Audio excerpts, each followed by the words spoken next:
champion d'Afrique. On y va.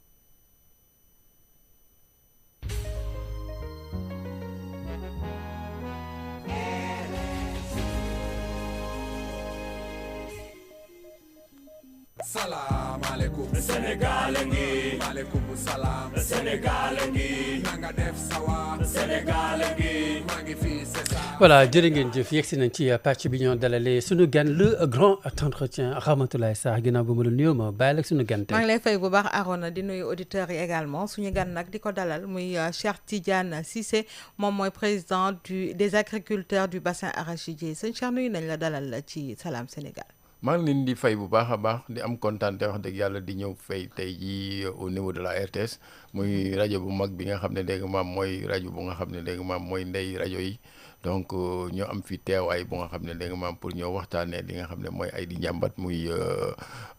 campagne bi nga xam ne moom lañ jëtmal vraiment mu bëri bëri trop yaakaar ne buñ fi ñëwee waxtaanee ko mën na am dana àgg fi mu war a àgg ba nga xam ne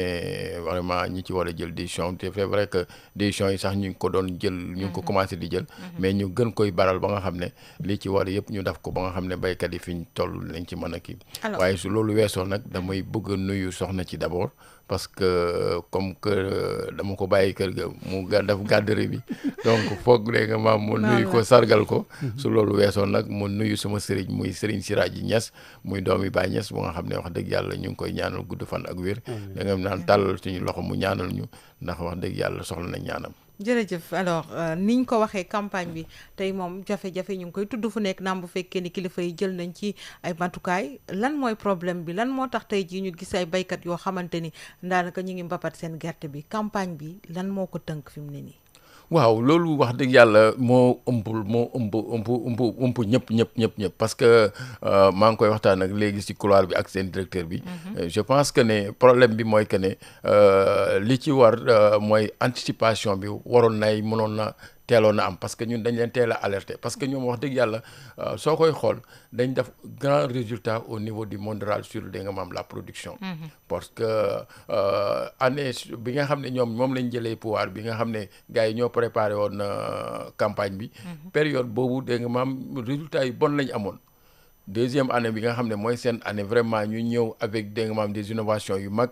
engrais beeg lépp jiw bi yëpp ñëw dégg nga maam à temps engrais bi nag bari gu nga xam ne wax dëgg yàlla dem na ba à un certain moment sax dañ enlever dégg nga maam les commissions ne ku bugg engrais ñëw jaay la au moment où engrais dañ ko daan def par tête ay 5 kilos boo amee 10 personnes peut-être nga sol di mën a am benn sac donc finalement yooyu yëpp contribuer dégg nga maam sur la production donc ñun en tant que des gens yu nga xam ne ay organisateurs lañ dañ leen teel a anticiper ne leen ne alerter ne leen ne na ngeen teel a gaaw wax ci campagne bi nga xam ne dégg nga maam moom la ñuy dënmal surtout que ne yaakaar nañ ci production bu mag sur les estimations aussi gars yi dem nañ ba xam ne gerte dina am ren parce que boo buddee sa gerte nga xam ne da nga ci daan dajale 10 doom da nga ci génte lu mat 30 wala 40 ba 50 doom donc finalement yooyu ça a été vraiment très tôt connu donc problème bi mooy ñun mënuñ comprendre ñu toog ba heure bi ñu ne xaalis fële xaalis fii nangam vraiment ñun daf ñu jaaxal loolu nag moo waraloon premier ministre bi coow li bari mu ne xaaral ma sol sama dàll dem seeti ci lan moo xew d'abord mu jar ñaari option benn option bi mooy mu ne damay def lu nga xam ne dégg nga maam surplus lay dem parce que nenañ ma ne gerte yi su luuma lañ koy jaayee mu dem ci luuma yi xool de visu yi xool ne lii am na mu ñëw rencontrer les acteurs dégg nga maam ñu wax ko la même situation wax ko dégg nga maam point de collecte yi nga xam ne moom lañ désigné woon muy format bi nga xam ne ten moom lañ bëggoon a def ba pare assainir gerte gi yooyu tim existé wul léegi nag loolu mooy le grand problème bi nga xam ne ñun en tout cas en tant que acteur jaaxal nañu lu tax ñaari problème mais loolu faay bi ci kan la point de collecte yi ak li nga xamante waroon nañ ko fa fekk déjà mu disponible kan la ñu mën a reprocher loolu waaw point de collecte d'une part peut-être opérateur bi moom il faut que ñu indexé ko parce que moom moo ne nañ ko jox point de collecte yi parce que bi ñuy def point de collecte dañ leen réunir ku ci nekk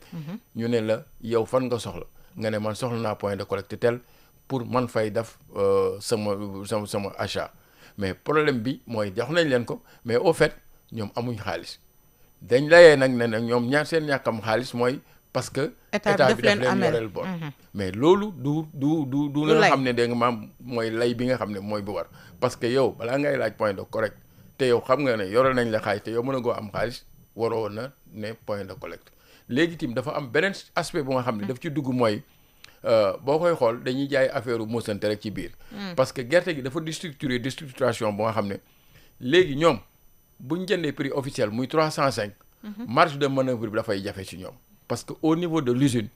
li ñu leen di tegal comme surplus nga xam ne bu ñu yóbboo gerte gi moom lañ leen di tegal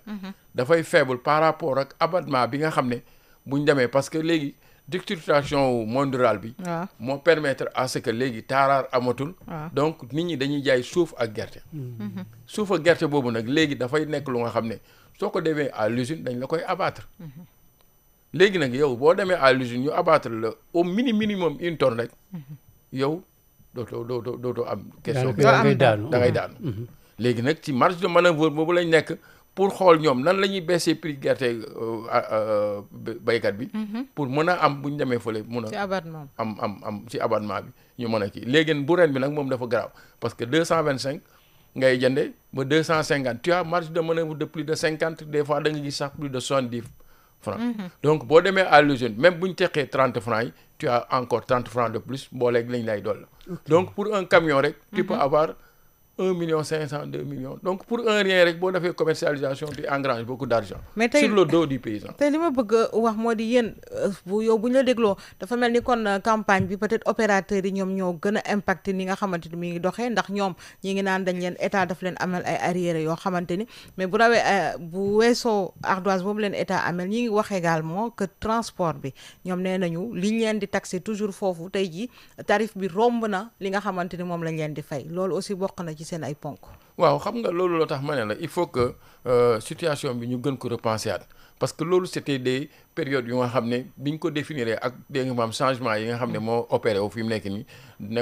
nekkatul la même chose parce que fi mu nekk nii transporteur bi peut-être lu mu daan évaluer transport am ak ren lu mu koy évaluer du benn or les marges yi nga xam ne moom la gars yi dugal ba dafa statique maanaam dafa taxaw fi mu taxaw rek donc loolu war nañ ko réviser mais moi je pense que ne problème bi fondamentalement mooy il faut que ñu repenser à l'agriculture c'est ça agriculture bi tant que repenser wuñ ko c'est les mêmes problèmes parce que depuis 46 ans on est dans une situation de transition depuis ONCAD dem ba léegi ci situation de transition lañ nekk situation de transition boobu nag on n'a jamais pensé à faire dégg nga maam une structuration bu nga xam ne ça reviendra bu nga xam ne dégg nga maam dana nekk cadre bu nga xam ne moins de bruit dégg nga maam nit ñi gérer bu nga xam ne agriculteur bi dina ci gis boppam parce que mooy principal acteur bi bu boobaa je pense que ne yaa qu'est-ce qu'il faut faire concrètement yaa ngi koy wax léegi gis nañu Sénégal depuis des temps immémoriaux mi ngi nekk ci mbayum gerte gi baykat bi dee bay à la fin du ci am loo xamante ni mën na ci dundee wala génn ci jëndkat bi muy consommateur bi kazalika état également benn société la ñu am muy Sonacos fi mu nekk nii moo leen koy jëndee ci benn prix bi mais tey jii lan la ñu war a def ci secteur bi wala ci filière arachide bi nan lañ ci war a def Sénégal lan la war a mën a def daal pour changer ou bien xool leneen loo xamante ni dina gën a rentable. waaw man dama bëgg rek pour wax la lu leer lu nga xam ne boo ma dégloo da nga xam parce que problème bi mooy nañ ko jaar ci ñaari pàcc pàcc bi nga xam ne da nga maam mooy pàcc bi nga xam ne mooy bi njëkkoon bi nga xam ne bi fii Senghor di nekk nga xam ne vraiment tout était organisé ñu structurer le monde rural da nga maam pour da nga maam appuyer da nga maam l'agriculture pour mu dem de l'avant il y avait toutes les structures yu nga xam ne moo existé woon il y avait da nga maam les coopératives il y avait l'ISRA qui était là pour les semences il y avait da nga maam l'encadrement avec la SODEVA qui était da nga maam sur le terrain avec le contact des paysans techniques agricoles yi da nga maam les évolutions des semis da nga maam ak yu bëree yu nga xam ne da nga maam surface cultivable les rendements de surface de culture yooyu yëpp daf da ak les remontées d'information yooyu yëpp di dem da nga maam les usines siège moo fi nekkoon engrais bi ñu koy produire bu nga xam ne te engrais daf daan des ba nga xam ne sax si c'est koy léegi maa ngi ciy waxtaan ak seen directeur bi daf daan des ba nga xam ne bu saako tojaan bu fa nag jaaraan di ko lekk yaakaar ne lekk la day fay dee donc yooyu yëpp bi ONCAD demee en 80 da nga maam problème yi commencé di déstructurer parce que bi ONCAD demee dañ def solution transitoire jox affaire bi da nga maam les huiliers bi ñu ko joxee les huiliers muy Sonacos mu am Sonagraines Copéol am Novasen mais malheureusement bi ñu leen koy jox c'était transitoire mais ñoom itam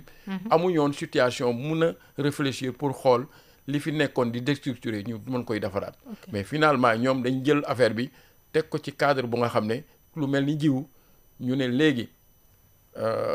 soo demee si seko yi parce que boobu ñu ngi collaborer avec les organisations paysannes bi ñu doon wax UNCAS nga xam ne c'était vraiment dans un cadre national ñoom ñoo leen doon indil gerte mais gerte bi bu ñu doon indi dafa daan am reçu de vente reçu de vente boobu moo doon permettre baykat bi tey jii bu jaayee au niveau de son seko une tonne bu ñu demee au niveau de l'usine bu usine bi di delloo ci semence bi mun na ko jox 300 kilos donc traçabilité boobu da doon permettre lii gars yi di wax léegi identification et digitalisation feeñoon na dès le départ vous savez parce que identifier nga baykat bi parce que baykat bi xam nga ne kii jaay na gerteem xam nga ne kii baykat dëgg la digitaliser nga parce que y a reçu de vente bi mais malheureusement ñoom liñ def biñ koy def ñoom dañ ne seen seko yi dañuy seet seko bi gën a baax rek chaque année ñu ne seko bi gën a baax rek moom la ñuy tànn pour joxe ko jiw xam nga loolu lan lay indi comme conséquence parce que gerte dafa am vie ak nu muy dee dafay dund di dee à répétition si seko yi sans faire de la multiplication des semences comme ni ko Israël doon dafee nga xam ne dafa amoon ay teeram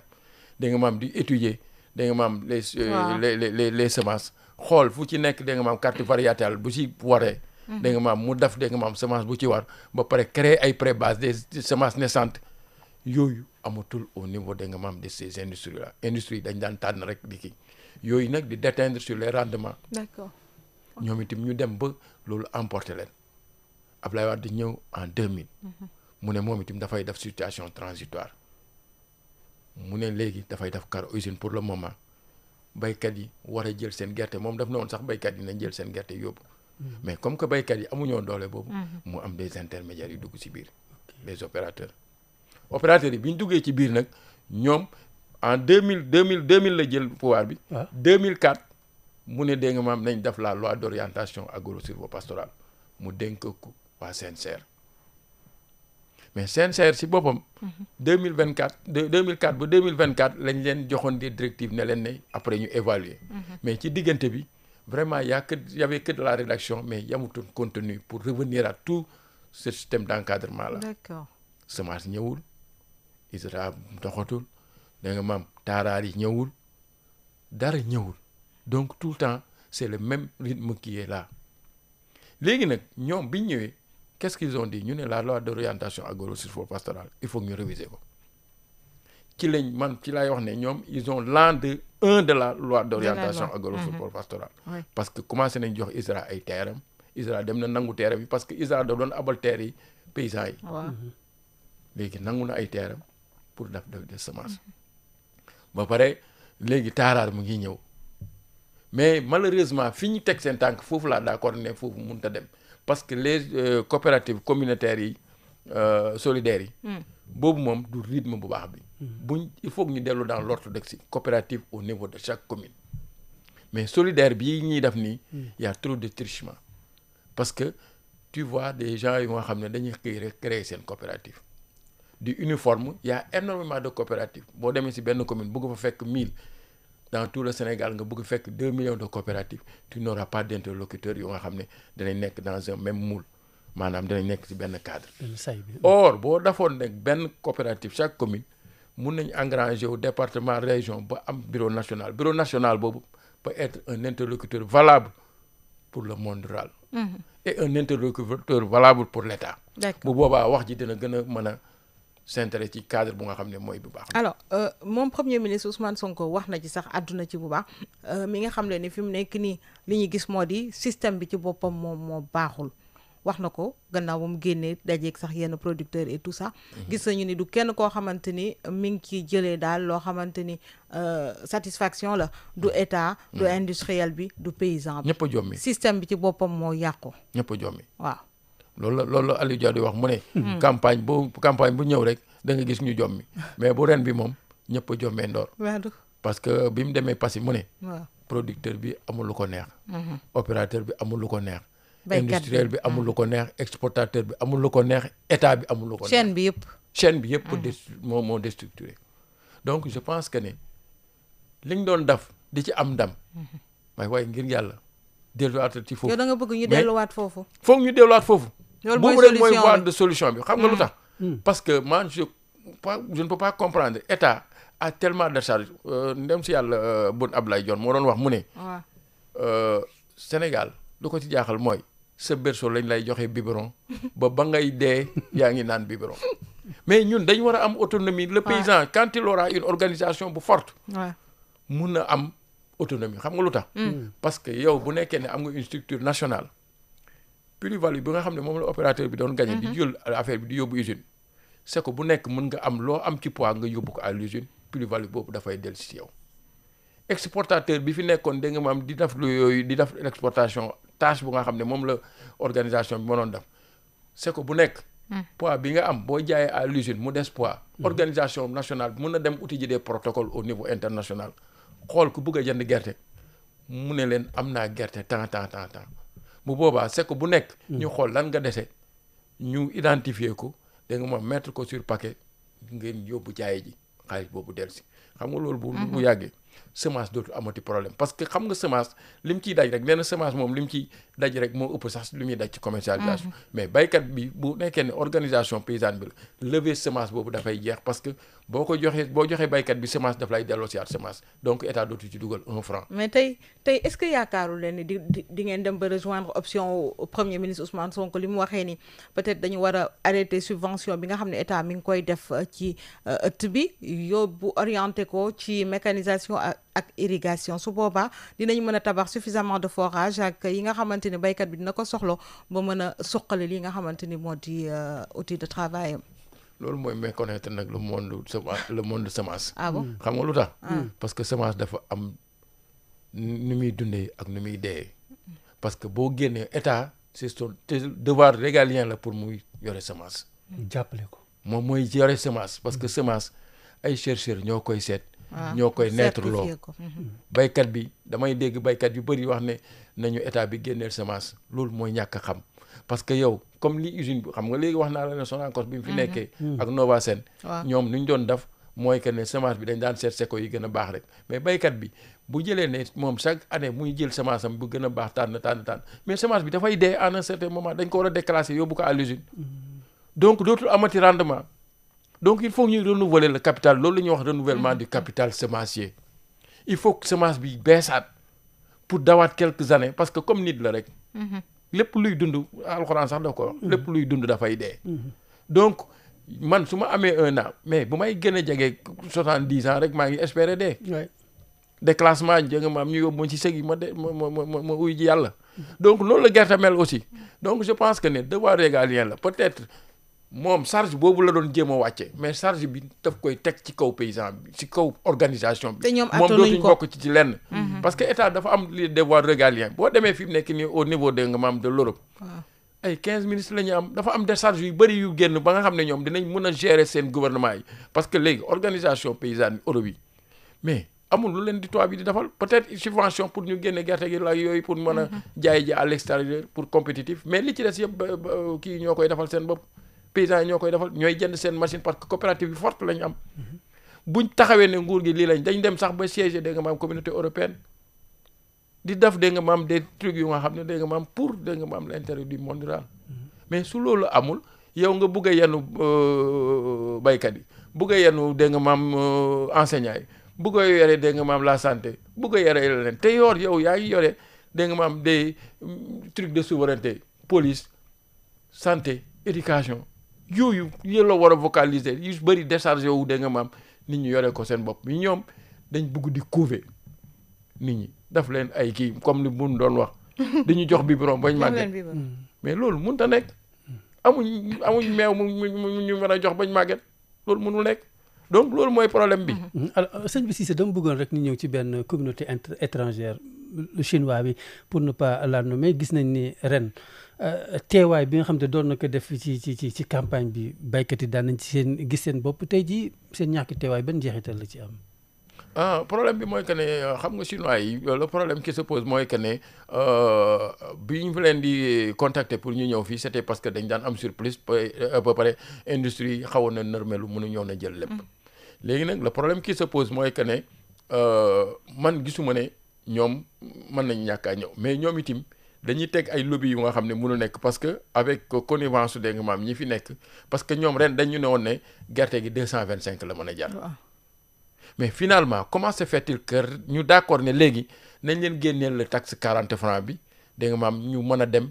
à 305 les exportateurs or état moom mooy jël subvention 80 francs teg ko ci à la place des 225 ñoom ñu waxoon. état moo jël 80 francs teg ko ci. donc ñoom moi je dis que ne tout le temps c'est pour tromper dégg nga maam le paysan bi nga xam ne dégg nga maam moo fi nekk. léegi ñoom nangu nañ 305 mu nga xam ne état bi du si dugal 1 franc parce que booy exporter peut-être huilier bi moom état mun na ko dugalal 80 francs ak dégg nga maam l'industrie nationale privée peut-être mais ñoom duñ leen tegal loolu bon pourquoi ñoom ñu doon wax ne gerte gi 225 la war a jar sur le plan national donc ñun baykat yi pratiquement ñun la gars yi def. nagu sarax bi tout le temps. mais est-ce que chinois yaa ngi jënd. non départ guñ parce que ñoom dañ tegoon ne 40 francs yi lañ waxoon ne dafay nekk surplus parce que ñoom xam nga 305 francs boo ci tegee 40 francs dafay nekk 345. léegi ñu ne alors nañ génnee 40 francs yi nangu nañ 305 te ñoom dañ ñëwoon 225 la gerte gi mën a jar. kon kan moom lañ bëggoon a rey. baykat bi. donc problème yi c'est hyper compliqué donc je pense que ne parasites yooyu il faut que ñu génne leen l'agriculture revient aux agriculteurs ñu seet. naka lañ ko mën a organiser ñoom li ñuy def ñoo leen ko dàq. mun nañ ko bu ñu amee ay organisation yu baax te boobaa lay liberté bi di am parce que damay lay expliquer ne la coopérative bu mel ni Nganda bu ma dëkkoon. fu ma dem ci débat dama koy wax. bu demee ba mën a dem jënd ñaari tracteur am rajo communautaire am luxe 20 millions bi muy jënd pour dox ay courses am jënd ay vélo de 10 vélos ou 10 personnes yoo nga xam ne mu ngi leen jox dégg nga maam comme encadreur de base. ñuy surveiller les tool yi. di xam surface yi ak rendement yi. yaa xayti bu benn coopérative amee boobu doole parce que retombées yi muy dem di ñëw ci moomam mu mën koy def pour gérer sa coopérative mais bu ñu bàyyee woon coopérative nationale au niveau national mais yaa xayti d'ici 1 an 2 ans état dootul waxati sax ci paysannerie bi dara ñoom ñooy gérer seen bopp seen i affaire autonomie di def seen politique di régler peut-être état mun na am accompagnement rek bu mu ciy dugal. mais dana alléger ay problème am. mais léegi fi mu nekk nii lépp ci boppam lañ ko teg mais quand est-ce que loolu mooy problème bi. te tey bu ñu xoolee problème yi nga xamante ni moo am ci présente campagne bi ça veut dire que ni déwén aussi day répercuté wu ci lu ni mel. chaque année mooy li Aliou Diawo di wax mu ne chaque année dana am ku jommi ren nag dafa spécial parce que ñëpp a jommi gi nag nu ñuy defa mu dàkk nag. mais lu mooy defaraat mooy structuré ko rek. delluwaat ci mais structuré ko bi fi Senghor nekkee amutoon loolu intermédiaire bi ñu ñëwee rek la problème yi commencé am mais bi fi Senghor nekkee avec toutes les structures d'encadrement parce que man fi mu nekk nii su ma amee suma coopérative. am ak huilier bi dégg nga ma partenariat man ak ñoom rek ñu nekk fi mais bu boobaa y aura moins de bruit parce que am na fu nga xam ne coopérative bi boobu temps ñoom dañ daan am financement di indi dégg nga maam di kii ñuy noté. waaw même bu financement bi jeexee nga xam ne dégg nga maam paysan bi noté na xam na ne au niveau de cette coopérative là d'ici 10 jours xaalis dana ñëw. mun na muñ mais léegi teg-teg bi mooy problème bi léegi gars yi nangootuñ sax benn fan sax retard ça pose problème nangootuñ benn fan sax retard bu benn fan retard amee rek yoo am. donc il faut que dégg nga maam ñu teg affaire yi dans les règles de l'art ñëpp dégg nga maam nekk ci benn canal bu nga xam ne mais ñii dañuy xëccee nii ñii xëccee nii coow li dafay bëri parfois. parce que tey mënoon nañu nekk ci dynamique bi nga xamante ni ñi ngi bay fii gerte gi suñu société bi nekk fii di Sonacos war a mën a produire huile bi nga xam ne ñu ngi koy def mooy huile d'arachide bi dañuy gis ni cher na ba nga xamante ni ñun ñi nekk fii ci biir réew mi peut-être prix boobu du ñëpp a ko mën a jëndee ci rayon yi loolu tamit problème la boo xamante ni faaw ñu taxaw ci. ndax mënoo bay ba pare daal di yóbbu wala ñeneen ñi ñëw importer exporter ko yow mi nekk fii war a dundee lu ni mel te souveraineté la ñu wax alimentaire la ñu wax yooyu yëpp participer wu ci. soxna si gis nga pour te dire boo xoolee loolu tax may la il faut que ñu dem dans l'orthodoxie parce que bu njëkk ay bërigo 200 litres moom la naar yi daan jaayee. diwlin Sonacos bi 200 litres bi du yoon si biir bërigo lañ ko daan def ñun bu nekkoon organisation yi la ñoom. mën nañ leen di jaay gerte moins cher ñu jaay diwlin moins cher ñoom itam seen plus ñu soog koy mën a yóbbu comme ñun suñ surplus bu desee ñu mën koy yóbbu parce que question d'entendement la ñun ak ñoom parce que temps boobu nee naa la bitig naar boo dem barigo bi dañ koy dëngal nii mu am robinet boo ñëwee dégg nga maam mu am ñu ngi koy nattee 1 litre bi demi litre beeg yooyu mais boobu temps nit ñi diwlin gerte lañ daan lekk da daan niin boobu la ñuy wax ne ceeb da nga ko daan kii dégg nga maam muy ñëw sa muy roogaat say loxo yi diwlin segal bi bokkul ak moom. non boobu temps c'était raffiné parce que Sonacos la woon. ok xam nga. yooyu mën nañ ko delloo siyaat diwlin bi di dellu siyaat si ñun bu ñu amee surplus nag ñoom ñu yóbbu à l'étranger mais su nekkee ne nii la ku ci nekk intérêt ngay seet mais moom itam intérêt am lay seet bu boobaa mu yóbbu ko jaay ko mu nga xam ne moom mooy ëpp doole. mais ñun bu ñu defee ñun ak ñoom kese mun nañ trouver des compromissions. mais lii waral affaire bi nag loolu la. On va rebondir sur quelques points en français. Cher Tidiane Cissé, je rappelle que vous êtes le président des agriculteurs du bassin arachidier. Alors, la campagne de commercialisation de l'arachide a été lancée depuis le 7 décembre. Et jusqu'ici, ce qu'on voit, c'est que les paysans ont tous les problèmes du monde pour écouler leur arachide. Qu'est-ce qui se passe réellement? Effectivement, je pense que c'est le grand problème que les gens se posent parce que nous disons que c'est pas normal qu'on arrive au terme d'une commercialisation et qu'on voit absolument aucun résultat. Et là, on avait très tôt alerté et on avait dit à l'État que tout ce qu'ils ont fait pour la campagne hivernale, ils devaient maximaliser ça pour la commercialisation. Donc, très tôt, on les avait avisés, mais finalement, ils ne nous ont pas écoutés ou je ne sais pas qu'est-ce qui s'est passé. Mais c'est ça qui a amené énormément de difficultés parce qu'une campagne de commercialisation, ça se prépare. D'autant plus que cette année-ci, vraiment, il y a une production du fait qu'ils ont mis le paquet dans la campagne hivernale parce qu'il y avait beaucoup d'engrais, il y avait les semences qui étaient venues à temps. Donc, à ce niveau, ils n'avaient plus raison à vraiment avoir cette situation qui s'est présentée maintenant. C'est pour cela que le Premier ministre, quand il y avait beaucoup de bruit, avait chaussé ses chaussures pour venir à Visu voir ce qui se passe. Finalement, il avait opté 2 solutions. Aller dans les loumats parce qu'on lui avait dit que l'arachide se vendait dans les loumats. Il était venu dans les loumats pour voir et il a constaté que réellement c'est ce qui existait. Mais il a vu aussi les producteurs lui ont dit la même situation. Donc, pour l'instant, il a arrêté certaines solutions pour dire que oui, il faut qu'on corrige, mais jusqu'à maintenant, on n'a pas encore vu vraiment la situation améliorer. Alors, pour reprendre justement les propos du Premier ministre, Ousmane Sonko, il dit que l'État a mis des centaines de milliards dans l'agriculture, mais le paysan n'est pas satisfait, encore moins l'industriel, tout comme l'État. Aujourd'hui, c'est tout le système qui est mauvais. En quelque sorte, c'est ce qu'il a dit. Qu'est-ce qu'il faut réellement? Vous nous disiez tantôt qu'il faudrait retourner à l'orthodoxie. Effectivement, moi je pense que si vraiment les situations se présentent de cette manière, à toute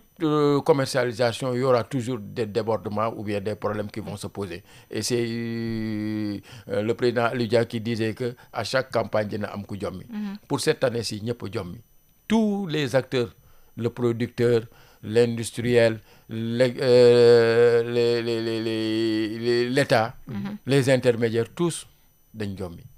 Mais je pense que pour vraiment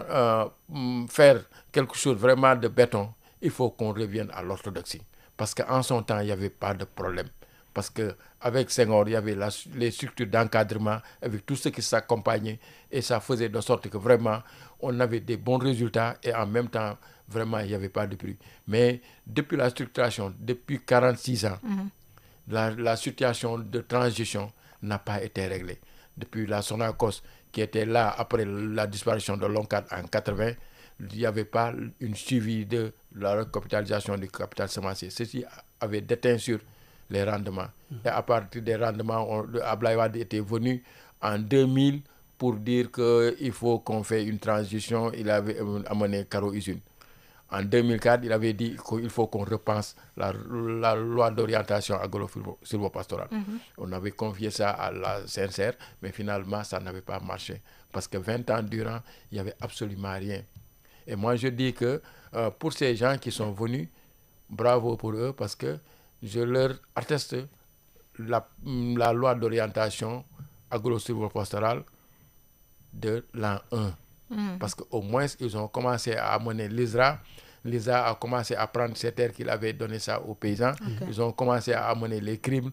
Et peut-être ce que nous avons à leur dire comme observation, les coopératives communautaires solidaires, c'est pas la bonne voie. Il faut très tôt qu'ils illuminent ça et faire l'orthodoxie des coopératives qui étaient là,